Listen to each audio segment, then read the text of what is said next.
ભાવનગરના જેસર પોલીસની દાદાગીરી સામે આવી હોટલ માલિકને મારવાનો આરોપ લાગ્યો છે। ભાવનગરના જેસર પોલીસની દાદાગીરી સામે આવી છે। જેસરના જૂના પાદર ગામના હોટલ માલિકને પીએસઆઈએ માર્યાનો આરોપ છે। માસ્કના ચેકિંગ દરમિયાન 1000નો દંડ આપી ઢોર માર્યો હોવાનો આરોપ છે। તો ફરી એક વખત જે પોલીસને દાદાગીરી સામે આવી છે। ઘટના બની ભાવનગરના જેસરમાં। જે દ્રશ્યો છે તે જેસર તાલુકાના જૂના પાદર ગામના છે। અહીં પીએસઆઈ વાઢેર સ્ટાફ સાથે હોટલ ખાતે આવી પહોંચ્યા હતા કે જ્યાં પરાક્રમસિંહ ગોહિલ નામના યુવકે માસ્ક ન પહેર્યું હોવાથી 1000નો દંડ ફટકાર્યો। આટલેથી પૂર્ણ ન થયું। દ્રશ્યોમાં દેખાઈ રહ્યું છે કે દંડને લઈને બોલાચાલી થઈ। પોલીસ હોટલ માલિક યુવકને હોટલમાંથી બહાર કાઢી પોલીસ સ્ટેશન ખાતે લઈ ગઈ, જ્યાં પોલીસે ઢોર માર્યાનો યુવકે આરોપ લગાવ્યો।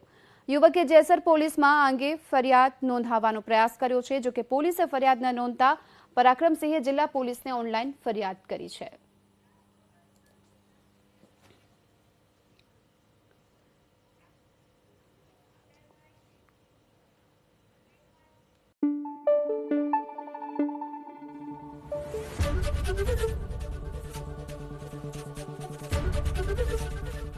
एबीपी अस्मिता, गुजरातनी अस्मिता।